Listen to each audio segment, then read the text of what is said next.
Le travail en hauteur, un sujet qui peut paraître simple, mais qui cache en réalité des risques énormes. On va décortiquer ensemble pourquoi c'est si dangereux, et surtout, on va voir comment on peut agir pour éviter le pire. 21 km/h. Ça vous parle? Qu'est-ce que ça peut bien être? Une limitation de vitesse dans une zone résidentielle? Pas vraiment. C'est quelque chose de beaucoup plus percutant. C'est la vitesse à laquelle on heurte le sol si on tombe d'à peine 1,80 m. Pour se donner une idée, c'est à peu près la hauteur d'une porte. 21 km/h, c'est violent. Et ça, c'est la réalité physique de la chute. Et oui, la chute, c'est une réalité mortelle. Ce n'est pas juste une façon de parler. Quand on regarde les chiffres, ça fait vraiment froid dans le dos. Alors regardons ce graphique. On voit que la majorité des chutes, près de 60%, se font de plein pied. On pourrait donc se dire que le problème est là. Mais attention, les 23% de chutes de hauteur, même si elles sont moins fréquentes, ce sont elles qui sont souvent les plus graves, voire mortelles.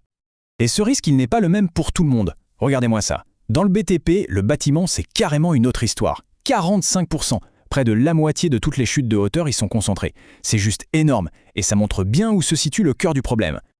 Donc, quand on parle de travail en hauteur, beaucoup imaginent tout de suite des échafaudages sur des immeubles immenses. Mais en réalité, la définition est bien plus large.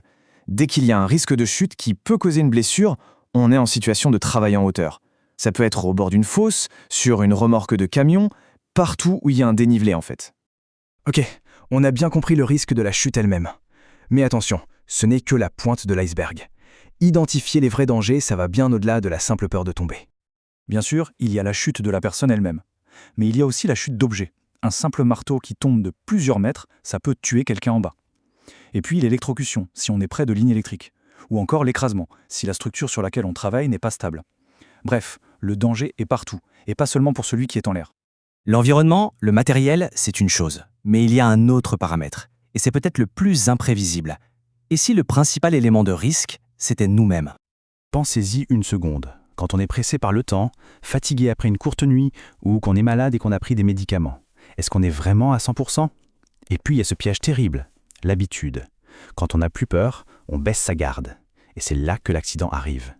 Il faut se rappeler qu'une chute de 3 mètres, c'est moins d'une seconde. Pas le temps de dire ouf, l'impact est quasi instantané. Alors face à tous ces risques, comment on fait? On subit? Bien sûr que non.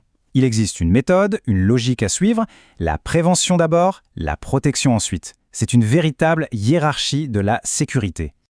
Et cette hiérarchie, elle est pleine de bon sens. D'abord, étape 1.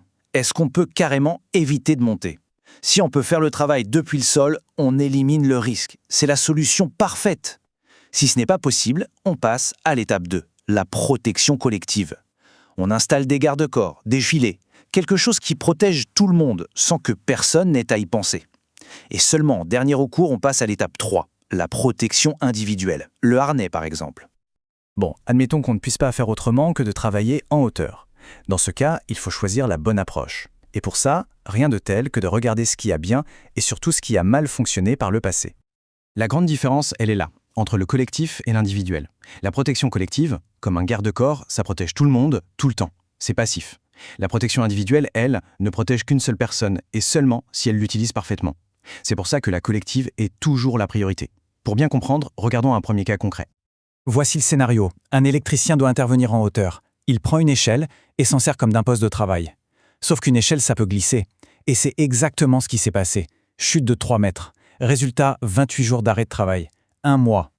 La leçon ici, elle est claire comme de l'eau de roche. Une échelle, c'est pour monter ou descendre, pas pour y travailler. Le vrai problème, c'est que l'analyse de risque a été mal faite. Une petite plateforme individuelle roulante aurait tout changé et l'accident n'aurait jamais eu lieu. Passons maintenant à un cas bien plus tragique où le danger était caché, invisible. Imaginez la scène. Un entrepôt.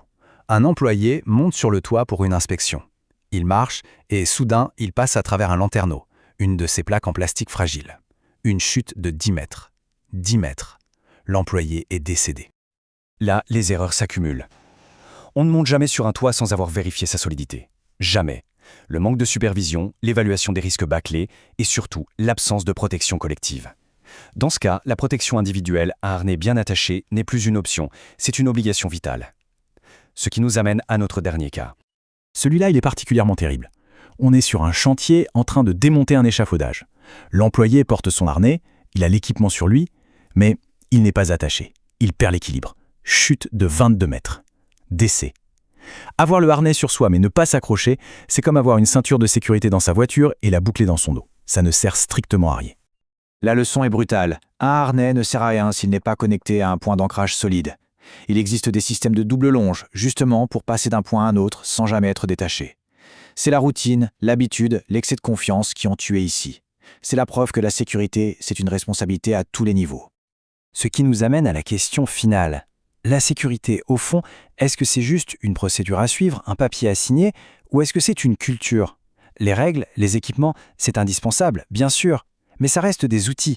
La vraie sécurité, celle qui sauve des vies, elle se niche dans la culture d'entreprise, dans l'attention qu'on porte aux autres, dans le réflexe de ne jamais laisser passer un détail. C'est un engagement de tous, pour tous, à chaque instant.